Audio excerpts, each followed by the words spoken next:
வணக்கம் மக்களே. பார்த்தீங்கன்னா என் கையில் பார்த்தீங்கன்னா க்ளவுஸ் மாட்டியிருப்பேன். எதுக்குன்னா இன்றைக்கி பார்த்தீங்கன்னா மட்டாலிட்டி அப்படின்னு சொல்லுவாங்களே, கோழி இறந்துருக்கும். எதனால் இறந்துச்சு அப்படின்னு சொல்லி ரீசன் கண்டுபிடிக்கணும். அதுக்காக கையில் க்ளவுஸ் போட்டு அந்த கோழியை வெட்டணும். வெட்டி ரீசன் என்னன்றது கண்டுபிடிக்கணும். அதான் இன்றைக்கி பண்ண போகிறோம். வெட்டுறதெல்லாம் நீங்கள் பார்க்காதீங்க, அப்புறம் நீங்கள் சிக்கனே சாப்பிட மாட்டீங்க. ஏன்னா அந்தளவுக்கு எவ்வளோமா இருக்கும். சில கோழிக்கு வந்து அந்த வேக்சின் கொடுப்போம், இன்ஜெக்ஷன், அது ஒத்துக்காது. சில கோழி ஒழுங்காக ஃபீட் சாப்பிடாது. அதனால் அந்த மாதிரி ஒரு டீவியேஷன் வரும். எப்படி இருக்குது ஏரியா? பயங்கரமாக இருக்கா?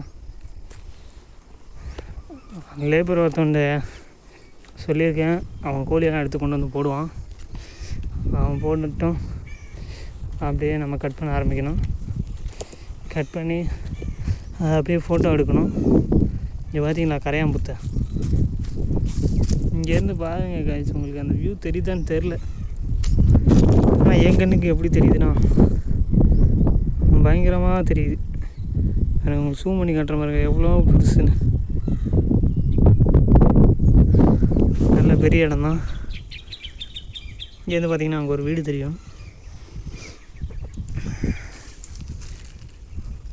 பார்த்திங்கன்னா லேபர் ஒருத்தவன் போயிட்டான், கோழியெல்லாம் எடுத்து வச்சிட்ருக்கான். நம்ம போவோம், போய் அப்படியே கட் பண்ணுவோம். தெரியுது ஒருத்தன் வரானா? அவன் தான் அந்த கோழி எல்லாத்தையும் எடுத்துகிட்டு வரான். பார்த்திங்கன்னா ஸ்டோன் பெஞ்ச். எப்பயாச்சும் கொஞ்சம் டென்ஷனாக இருந்தால் இங்கே தான் வந்து உட்காருவேன். நல்ல சில்லாக கூலிங்காக இருக்கும். 29 வந்து வேலையை விட்டு போகலான்னு பார்க்குறேன். இங்கே பிடிச்சி டென்ஷன் படுத்துகிறாங்க. நேற்று ஒரு 1000 கோழி வந்துச்சு, இன்றைக்கி நைட்டு ஒரு 2000 கோழி வருது. சூப்பர்வைசர் வேறு கம்மியாக தான் இருக்கும். நேற்று என் ஃப்ரெண்டு ஒருத்தவன் போயிட்டான். எப்படியோ பொழுது ஓடுது. ரியாலிட்டி ரொம்ப கஷ்டமாக இருக்குது. நினைக்கிறத விட இது கஷ்டமாக தான் இருக்குது. என்ன பண்ணுறது? இப்போ இந்த டேபிள் தான், இந்த டேபிள் வச்சு தான் கட் பண்ணுவோம். கோழிலாம் பார்த்திங்கன்னா இந்த சாக்கில் இருக்குது. கட் பண்ணுறது எதை வச்சு கட் பண்ணுவோன்னா, இங்கே ஒரு பிளேடு இருக்கும்.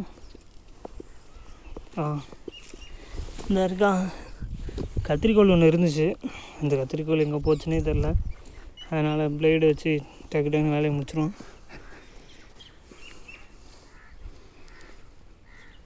சுற்றி காடு தான், வெயில் நல்லா இருக்கனால ஃபோட்டோ வீடியோ நல்லா கிளாரிட்டியாக இருக்குது. ஓகே மக்களே, அடுத்த ஒரு வீடியோவில் சந்திப்போம். இது வரைக்கும் டாட்டா, பாய் பாய்.